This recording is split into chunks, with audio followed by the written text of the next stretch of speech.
Hi everyone. Um, well, thanks for finding me on YouTube. I just thought I'd make a very quick video to show you what's inside the burners of these Chinese diesel heaters. Everybody's gone mad about them lately. They're brilliant bits of kit. There's all these debates going on about burning waste oil and everything else. They will burn waste oil, without a doubt. They'll burn waste oil, but they clog up really quickly. And they burn much hotter than they do on diesel. I just thought I'd cut one of these burners open just to show everyone what's actually inside and why you have a problem after you've had a few sessions of waste oil if you don't get it right. So hopefully the camera will focus. Where are we? Here we are. So I'll chop this one open.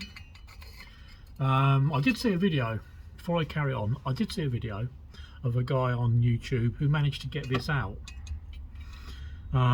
without cutting it open. I've been unable to do that.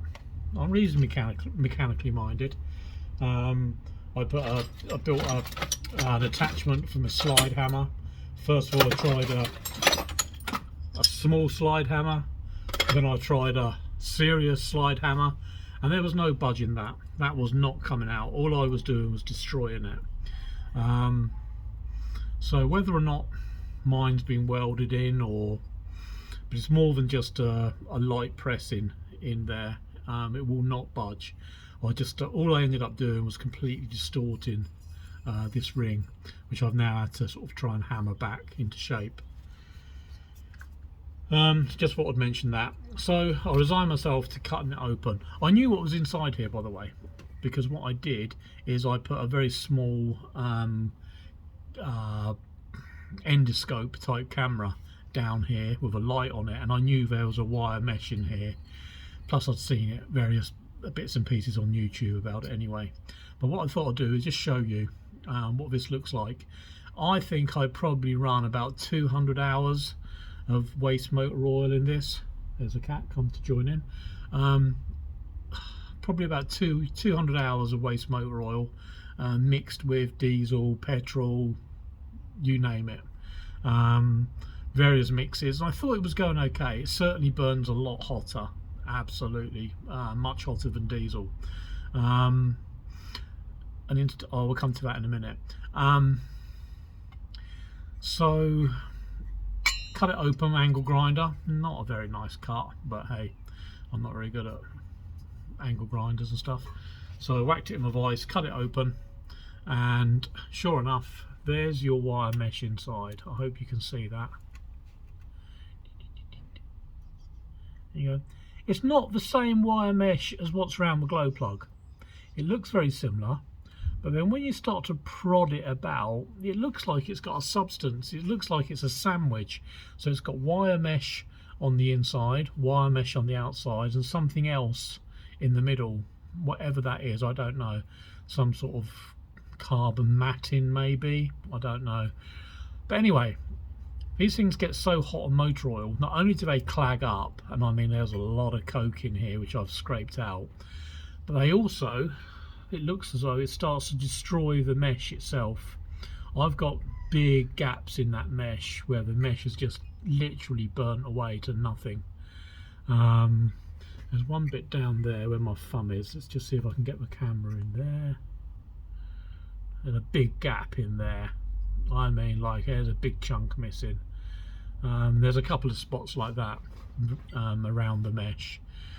So what I was going to mention also while I'm doing this is around about 210 Celsius, something like that, when the external housing gets to about 210 Celsius, it starts to throttle back. That's just part of the fueling program in the ECU. I guess it's for safety. If you remove the square mesh on the inlet cap which holds the thing together, if you take the mesh off, just cut the mesh out with a knife or a pair of scissors or whatever you got, and screw it back on. You don't even need to screw it on. You can just use a cable tie to hold the thing together, can't you? Let's be honest, if you don't want to destroy it. You can increase the flow of air around the whole heat chamber, which is a great thing for my application. Not only do you increase the flow of air, you also, of course, a consequence of that is that it keeps it a little bit cooler. And I see probably between about 10 and 15 Celsius difference between having the square mesh on the end or not having it on the end. And that depends, really dependent on the ambient temperature. Excuse me.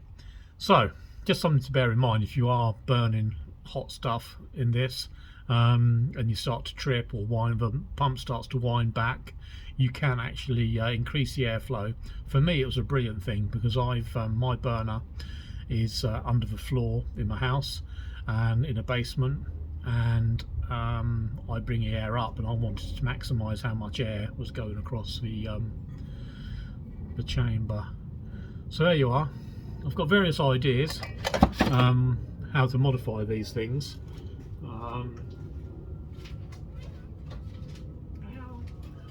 One of these sort of things has already been done. Various people have done this. It's an EGR cooler I've got, and I'm going to be pumping water through that at some point, but I haven't had a chance to get around to that yet. I made various heat exchangers, wrapped it around the exhaust, and it all works. I just want to tidy it up now.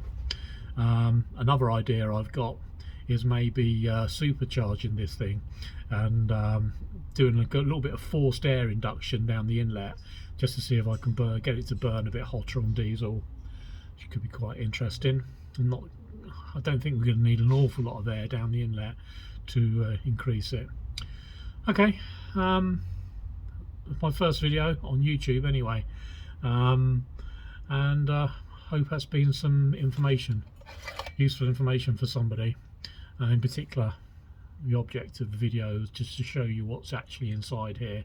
So when people say it looks clean in the end, when you look in there, I've cleaned it out and it still doesn't burn properly, it gets sooted up after a half an hour or whatever, then it's because your mesh inside is either damaged or dirty. This one's been cleaned out, I should mention. I have cleaned this out several times. I've used oven cleaner, I've filled it with petrol and burnt it, trying to get it nice and hot. I've used a blow lamp, various ways, so it's had a good life. And I bought another one for £17 delivered or something, and we're back up and running again. But I just thought I'd cut it open and just show people what this mesh ring is inside. Quite often when people say, oh, you're it's a mesh ring, people automatically think of this mesh inside a glow plug hole, but it's more than that. There's another mesh ring here which people don't seem to realise at the moment. Okay, cheers for now.